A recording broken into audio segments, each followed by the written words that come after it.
Dans un village d'Afrique, un enfant du nom de Petit Kofi se fait souvent réprimander par son père du fait de ses désobéissances répétées. Un jour, il se met à pleurer après avoir reçu une autre engueulade de son père. Le vieux sage assis à côté l'observe.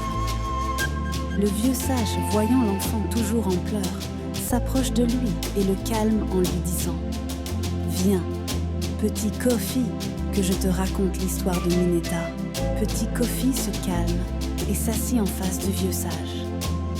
Aussitôt, ses amis le rejoignent et se mettent tous à le regarder attentivement. Impatients de connaître l'histoire, les enfants s'exclamèrent « Grand-père, qui est Mineta ? Raconte-nous son histoire, raconte-nous !» Le vieux sage commença. « Les enfants, il y a longtemps, très, très longtemps, en Afrique, dans un village de pêcheurs, longé dans une rivière qui prenait sa source dans la forêt, vivait dans un village une fillette très belle et adorable nommée Mineta. Elle était très aimée dans le village, mais était beaucoup capricieuse et désobéissait aux règles de sa mère. Sa pauvre mère l'avait plusieurs fois interdit de s'éloigner loin dans la rivière qui longe le village, car il y aurait un génie malfaisant qui rôdait. Un jour, pendant que sa mère dormait, Mineta partit s'amuser à la rivière avec ses amis du village. Arrivée à la rivière, Mineta et ses amis étaient toutes heureuses de jouer dans l'eau. Soudain, Mineta s'éloigna de ses amis, attirée par un poisson multicolore. Ce poisson était beau avec ses couleurs qui scintillaient. Mineta en a vu plus loin d'autres poissons du même genre que le premier. Elle se rapprocha davantage des poissons et s'éloigna considérablement de ses amis et du village.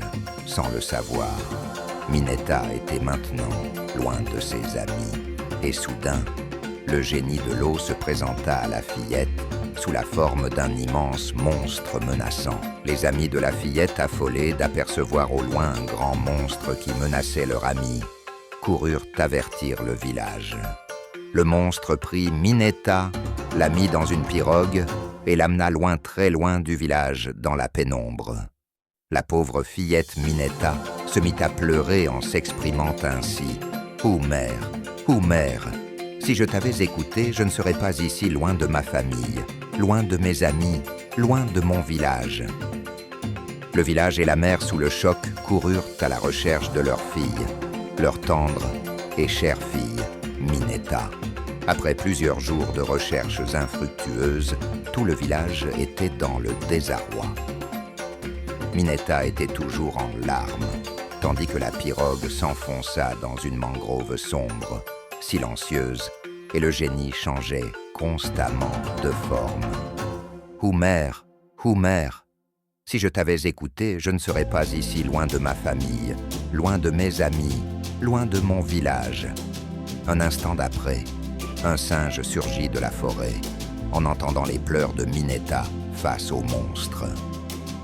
Il descendit de son arbre et s'adressa au monstre génie en ces termes. « Ô grand génie, celui qui mange les petits enfants, que fais-tu » Le monstre lui répondit « Ha, ha, ha, j'ai attrapé mon nouveau repas là-bas au village près de la rivière.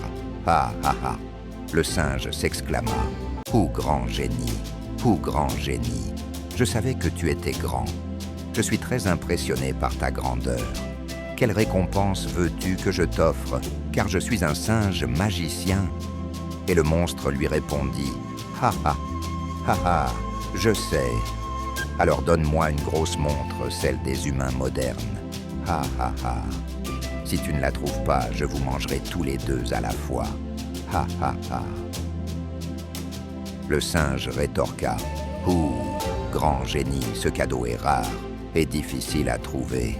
Mais faisons un marché. Je te trouve la montre et tu me conduis là où tu as capturé cette fillette pour que je voie comment tu as fait, car je suis très impressionné par tes prouesses. » Et par un tour de magie, il fit apparaître une grosse montre au bras du monstre. C'est ainsi que le monstre génie et le singe magicien se mirent en route pour le village. Sur la route du retour, le singe magicien faisait toujours les éloges du monstre génie. « Hou, grand génie! Hou, grand génie! Je suis impressionné par ta grandeur !» Quand ils étaient proches du village, une foule de guerriers armés et menaçants s'approcha du monstre. La fillette, Minetta, et le singe rusé, profitant de la situation, s'échappèrent loin dans le village. En un instant, la montre que portait le génie disparut de son bras, et le monstre, se rendant compte que le singe magicien n'a pas tenu à sa promesse, se mit à rugir, mais il était alors face aux vaillants guerriers du village.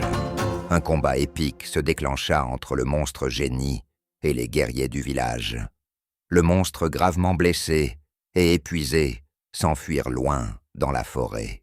Tout le village se mit en liesse, heureux d'avoir vaincu le monstre génie qui hantait cette rivière. Quant à la fillette Minetta, elle était heureuse de retrouver sa tendre mère et lui promit de ne plus jamais lui désobéir. Minetta expliqua comment elle a été sauvée par le singe rusé face au méchant génie. Et depuis ce jour, les singes rendirent visite aux hommes du village. C'est ainsi que les villageois décidèrent de ne plus chasser les singes en forêt. Ce fut le début d'une longue cohabitation entre hommes et singes. Et partout dans la région, l'on racontait l'histoire extraordinaire de la fillette Minetta. Des semaines passèrent, mais dans le village, une question restait toujours en suspens. Les villageois ne craignèrent-ils pas le retour du monstre? Un jour, un chasseur du village marchait dans la forêt, et grande fut sa surprise de découvrir le corps inerte du monstre. Et oui, le monstre gisait au sol, presque en décomposition. Le monstre génie aurait succombé aux blessures lors de son combat contre les guerriers du village. Le chasseur accourait au village, apportant avec lui la grande tête monstre qui terrorisait le village. La foule en liesse célébrait avec joie la disparition du monstre, car ils avaient désormais la preuve évidente de sa mort. Désormais, tout ne sera plus pareil dans le village.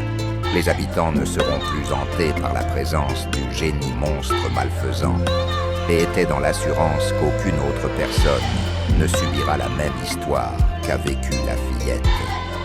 Quant à la fillette Minetta, elle avait beaucoup changé et était désormais une enfant sage. Elle grandissait et vivait, heureuse avec sa mère. Le vieux sage se retourna vers les enfants en demandant quelle est la leçon de ce conte. Et petit Kofi de répondre qu'il faut toujours respecter les conseils des parents. Ainsi, petit Kofi est désormais un enfant de plus en plus respectueux aux yeux de son père.